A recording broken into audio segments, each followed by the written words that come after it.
I think we're on day 19 now of Kamala Harris not taking any questions or doing a presser. He's exactly right. Where is she? Hello? Hello? I mean, she's just this curated version of her old self, and we're supposed to just forget what the old self was and sounded like and believe this new version is the real her. Okay.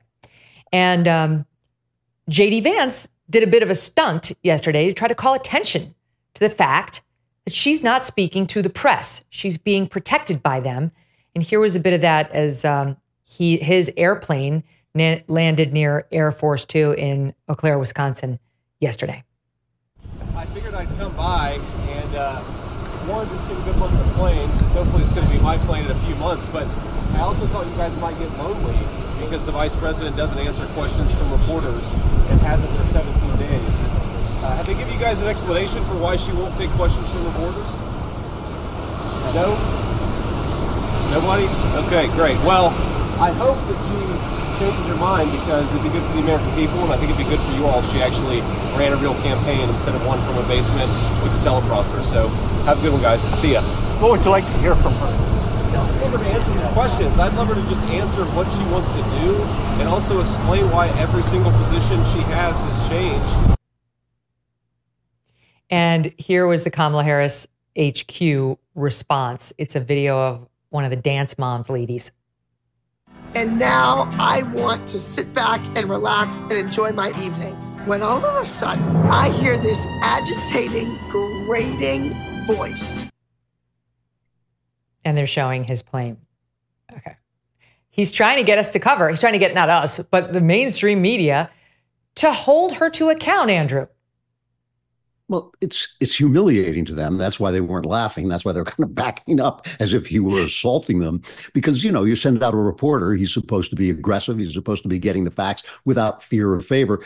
Obviously, they're not doing that. They don't conceive of their job in that way anymore. I mean, when I was a reporter, that was the way we thought of our job, and you could fail or succeed at it, or you could cheat at it, whatever you wanted, whatever you were capable of doing. But that's not the way they think of it anymore. They actually think of it as creating this fantasy atmosphere in which we're supposed to vote. I mean, look at this, Megyn. You know, one week we're being told that Joe Biden is the smartest guy in the room. He's sharp. He's on top of it. He hasn't lost any of his skill. He's better. This is the best Joe Biden we've ever had.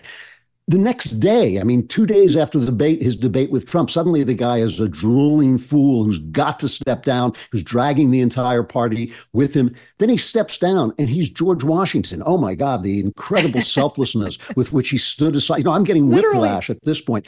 And then Kamala Harris steps up, and the same people who have just spent all this time lying to us once, lying to us twice, lying to us a third time, suddenly, oh, she's so lovable. She's such a competent person. And she's moderate. She's not far left at all. She doesn't believe any of the things she said.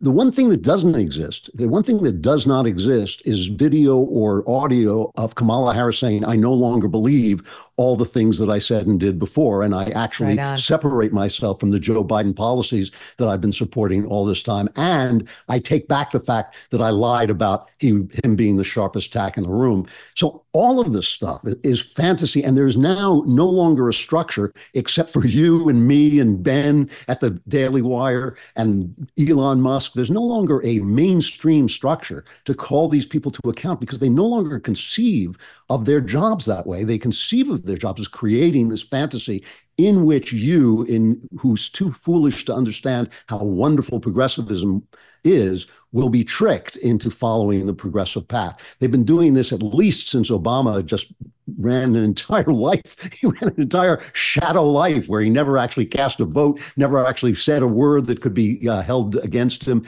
and then suddenly became a left-winger once he got in office. So this is the pattern. I mean, I think we should ask them, if DEI is so good, why is it bad to call Kamala Harris a DEI hire? If progressivism is so great, why do you have to convince us that Tim Walz is a moderate? If all of these things are so wonderful, if it's so wonderful to give porn to kids, to elementary school kids, why can't I read the porn out loud at a PTA meeting? Why is it that everything they do has to be done in secret and the fantasy has to cover it over?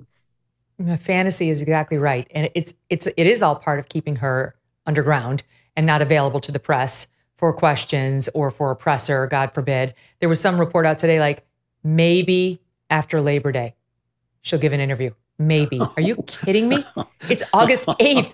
She's already been out there for 19 days, and maybe she'll give an interview after. I mean, it's absurd. And the media, meantime, is leaning hard into the fabrications around the new Kamala, because the fantasy must be created, this false image must be created and built up and supported. And just as J.D. Vance has to be created into a weirdo, right? Like lies about him, actual smears have to be propagated by even Tim Walz, his opponent on the VP side.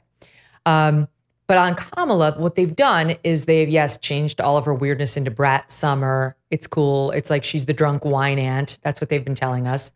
The nonstop cackle, which is she just sounds like a moron. I mean, she does the cackle in response to awkward situations in which she clearly doesn't know what to say. She's stumped yet again because she doesn't seem like a very smart person. So she's stumped a lot. So she just uses the cackle. And instead, what they've done is try to rebrand this as she's joyful. That's her being such a joyful person. And by the way, not just Kamala, but Democrats. So they're parlaying it into the enthusiasm we're seeing by Democrats that they've been brought back from the dead, right? They had a nearly dead candidate who they were going to have to drag across the line weekend at Bernie style on November 5th. Now they've gotten a live person. So they actually are feeling happy, but their joy over the resurrection and her, quote, joy, which is really her cackles, does not mask the fact that 70% of the country believes we're going in the wrong direction. People can't pay their mortgages. There's a flood of illegals here, over 10 million, who are hurting people, infecting us with fentanyl and so on. And yet, just listen to the Pravda media. This is just from like 1 hour of MSNBC this morning on the joyful message.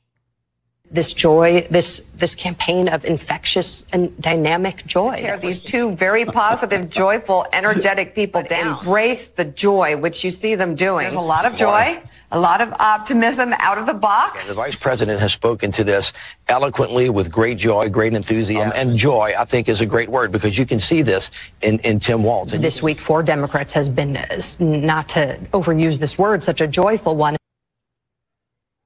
It was literally 1 hour.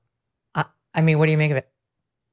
Well, it's infectious joy. It's like syphilis or measles or something. You just can't help catching the joy. And listen, you're right. There is some joy in the Democrat Party. The people who are going to sit this election out because they could not bring themselves to vote for a dead man are now turning up. And there's no question about this. And the Trump campaign should pay attention to it. And Republicans should pay attention to it. It's a real thing. It's not affecting Trump's popularity, which has remained just about where it was, just under 50%. That's good. And because a lot of it has to do with independents. A very small number of independents are going to determine the outcome of this election. And he's still leading with them. And those are important facts. But he has stumbled in the last week or so. It's kind of interesting. He said himself that Kamala Harris was coming. Remember on the golf cart, he said, we're going to have to deal with Kamala Harris. And yet he seemed kind of totally taken aback by her presence and not really known how to attack her. And that has given the Democrats a good week. We shouldn't ignore the fact that the fantasy is powerful. A lot of people live in fantasy. A lot of people don't deal with reality. A lot of people don't know anything. Think about this, Megyn. If you go on Kamala Harris's website, you go on Trump's website, it tells you he has Agenda 47 and he has all the things that he wants to do. And if you click on those, it takes you to very detailed white papers of the Republican platform. There is not one policy statement on the Kamala Harris website. Yeah. Can I tell you something, Andrew? I'm pretty sure our show broke that. You know how we broke that news? Yeah, I'm pretty sure we broke that. Because after we broke it, I started seeing it everywhere. But anyway, my friend, who is a recovering Democrat, who's now going to campaign for Trump, she sent it to me. She's like, you've got to be kidding me. This is all that's there? I'm like, no, you've got to be kidding me. This can't really be her website. And indeed, it is her website. It's just her in a bunch of pride gear. She's just like bi pride, gay pride, trans pride with her in the rainbows.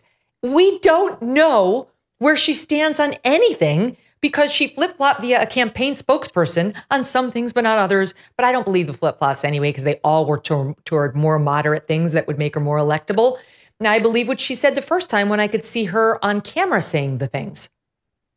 Well, this is the other part of the fantasy, of course, the Democrat Party, the big switch that's going on. And the reason Trump has to fight so hard within his own party is that the Democrat Party has become the party of the elites. I mean, it's where educated people go. It's where people with PhDs go. It's where people who are in the professions go. The working class are now moving to the Republican Party, which is not good for the white shoe kind of Wall Street Journal types who want to keep it the party of uber capitalism. And so Trump is having a hard time in his own party in that regard. But this is really important when you look at their issues, the pride flags and the racial ideas and all this stuff. They are constantly pretending to be fighting for the little guy. But if you watch where these movements go, they always become the opposite of what they started out to be. So they start out, racial equality. You think, well, black people should be treated fairly and be treated like everybody else. And you go, yes, yes, yes. And now here we are down the line. And suddenly they should be hired before anybody else for the color of their skin. Racism is good as long as it's the right racism. We now need to get rid of white people. White people are bad. It's all turned on its head. Instead of equality, it's actually become another kind of racism. The same thing is true with the gay movement. It starts out with, gay people should be allowed to visit their, loved ones on their deathbed. And then it becomes, no, we have to queer your children. Your children are not well unless they're actually queer themselves. And all of it becomes the reverse. Women, especially, I think it starts out, women should be free to make their own choices. And you go, yes, of course, that makes perfect, good American sense. And it ends up with there's no such thing as women and a man can become a woman. It all gets turned around. And the reason for that is they're not fighting for women or gays or blacks. They're fighting for power. They're fighting for centralized power. Do you owe back taxes? Pandemic relief is now over. Along with hiring thousands of new agents and field officers, the IRS has kicked off 2024 by sending over 5 million pay-up letters to those who have unfiled tax returns or balances owed. Don't waive your rights and speak with them on your own. Tax Network USA, a trusted tax relief firm, has saved over $1 billion in back taxes for their clients, and they can help you secure the best deal possible. Whether you owe $10,000 or $10 million, they can help you. Whether it's business or personal taxes, even if you have the means to pay, or if you don't, if you're on a fixed income, they can help finally resolve your tax burdens once and for all. Call 1-800-245-6000 for a private free consultation or visit tnusa.com/Megyn. Thanks so much for watching. If you like what you just saw, hit the subscribe button for more clips and full episodes.